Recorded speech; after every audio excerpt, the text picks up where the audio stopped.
आज हम एक ऐसे मेहमान की बात करने वाले हैं जो जिल्द में आके रहता है, स्किन के एक ऐसे डिसऑर्डर के बारे में कि वो हमारी स्किन पे आता है और वो वहीं पे आके रहने लग जाता है, जिसको हम उर्फ़े आम में मोके कहते हैं, मसे कहते हैं या वार्ट्स कहते हैं। बेसिकली ये होता क्या है, ये एक वायरस है जो मेहमान की तरह आता है और आपकी स्किन के अंदर फिर रहने लग जाता है, तो फिर मुख्तलिफ शेप्स बना लेता है। स्किन की डिफरेंट लेयर्स हैं, वो सबसे ऊपर वाली लेयर में आगे एक उसका बिनाइन ट्यूमर सा बना देता है। ये एक्चुअल में कुछ लोग इससे डरते भी हैं, खौफज़दा भी होते हैं, क्योंकि 2-3 वजूहात से। एक समझते हैं ये वायरल डिसऑर्डर है, तो जिस तरह कोरोना था तो कोरोना से लोग डरते थे, तो ये लाइफ थ्रेटनिंग किस्म का वायरस नहीं है, इससे डरने की ज़रूरत नहीं है। ये ब्यूटी इश्यूज़ ज़्यादा पैदा करता है। दूसरा, लोग इसलिए भी डरते हैं कि बिनाइन ट्यूमर का जब नाम सुनते हैं तो वो समझते हैं यार ट्यूमर है तो ये कैंसर वाली फेज़ में लोग उसको उस तरह की फ़ील करते हैं। बेसिकली इससे उतना ज़्यादा खौफ वाली ये कोई बात नहीं है। ये बिनाइन ट्यूमर है, ये जहाँ पे होता है ये सेल्फ लिमिटिंग उसी जगह पे ही रहता है। ये कोई इस तरह से कैंसर वाली स्टेट इसकी नहीं बनती। आपको एक और इंटरेस्टिंग बात बताऊं कि ये एक ऐसा डिसऑर्डर है, ये जो मोके होते हैं, मसे होते हैं, ये एक इंसान से दूसरे इंसान को फैलते हैं। लोग कहते हैं कि हमें पता ही नहीं चलता, अचानक मोके बन गए।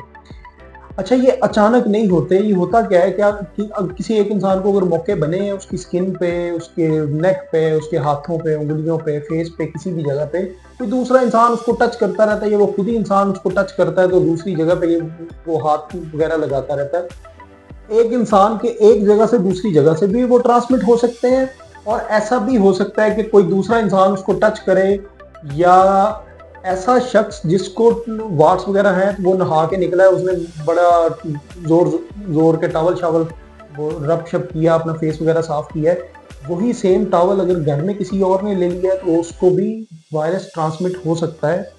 वही टॉवल अगर वो हॉस्टलाइज बच्चे हैं, हॉस्टल में रहते हैं काफ़ी सारे, अगर वो शेयरिंग करते हैं अपनी चीज़ों की, तो वहाँ से भी एक दूसरे को ये ट्रांसमिट वायरस हो सकता है। और वायरस करेगा क्या, ब्यूटी इश्यूज करेगा, स्किन टैग से बन जाएंगे, जिसको उर्फे आम में ये अच्छे नहीं लगते। ये लोग अक्सर इसको देखते हैं।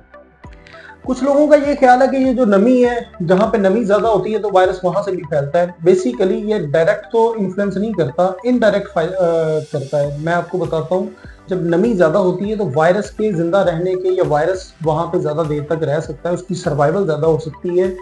तो वहां पे अगर कोई बंदा नमी वाली जगह पे ज्यादा देर रहता है तो उसको भी ट्रांसमिट होना उसके लिए, वायरस के लिए इजी होता है। और वायरस अंदर जाके फिर क्या करता है, अंदर जाके अपनी कॉलोनीज बना लेता है, घर बना लेता है, उसका पूरा कुंबा रहने लग जाता है। जो हम देखते हैं कि वो बड़े बड़े मौके बन गए, छोटे बन गए, फिर कभी राउंड शेप बन गए, फ्लैट बन गए, उसकी मुख्तलिफ इकसाम है, वो वहां जाके अपनी कॉलोनीज आबाद कर लेती है।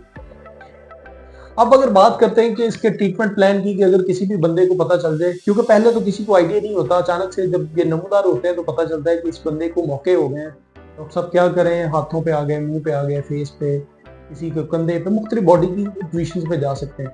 देखिए, ट्रीटमेंट में अगर हमारे ऊपर जनरली तौर पे क्या करते हैं, या तो हम कहते हैं कि कोई इसको सर्जिकल रिमूव कर दें, मतलब यहाँ पे मौका बना, हमने ऊपर से फ्लैट कर दिया, ऊपर से काट दिया।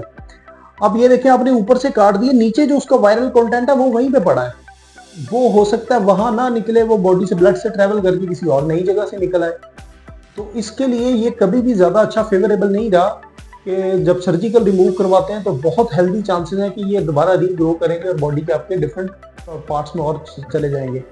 सर्जिकल रिमूवल का एक और नुकसान भी है कि अगर बहुत सारी एक्सपर्टीज ना हो तो उसका निशान रह सकता है सर्जरी का। अगर मुंह पे निशान रह जाए तो वो इटसेल्फ एक मौके से बड़ा हमारे लिए एक मसला, एक वो बन जाता है। लेजर के रिमूवल से भी बहुत सारे पेशेंट्स में रिलैप्स मैंने देखा। मैंने ऐसे पेशेंट क्लिनिक्स पे देखे हैं कि वो फिर दोबारा आगे उन्होंने कहा कि डॉक्टर साहब ये वार्ड्स मेरे दोबारा बन गए। मैंने हालांकि 3 सेशन 4-5 सेशन भी लिए हैं, लेकिन फिर भी मेरे वार्ड्स मुकम्मल तौर पे ख़त्म नहीं हुए। इसका जो सबसे अच्छा ट्रीटमेंट है, मैं ये नहीं कहता कि मैं होम्योपैथिक डॉक्टर हूँ तो मैं कोई बायस बात कर रहा हूँ। देखिए, होम्योपैथिकली ये जो वार्ड्स हैं ये जड़ से भी खत्म हो सकते हैं। ये मुकम्मल तौर पे आपकी स्किन नीट हो सकती है विदाउट कोई इसकी सर्जिकल इंटरवेंशन। अगर होम्योपैथिक से ये ठीक हो जाते हैं तो इसका निशान तक बाकी नहीं रहता। जनरली तौर पे आप लोगों को, बहुत सारे मेरे व्यूअर्स को पता होगा कि लोग कहते हैं कि थूजा इसके लिए, वार्ड्स के लिए मेडिसिन दे दें, तो थूजा बहुत अच्छा काम करती है। देखें, मोर देन 100 मेडिसिन है जो वार्ड्स के लिए हम इस्तेमाल कर सकते हैं। तो आपके लिए खुद सेल्फ मेडिकेशन करने से बहुत ज़्यादा बेहतर है कि आप किसी एक्सपर्ट से रब्ता करें। आप अपने इलाके में किसी अच्छी होम्योपैथिक डॉक्टर से मिल लें। ये जो वार्ड्स वाला मसला है, ये जो ह्यूमन पैपिलोमा वायरस, ये उसका कंटेंट बॉडी से होम्योपैथिक मेडिसिन खत्म कर सकती हैं और आपको इसमें कोई नुकसान भी नहीं होगा और आपका निशान तक भी बाकी नहीं रहेगा।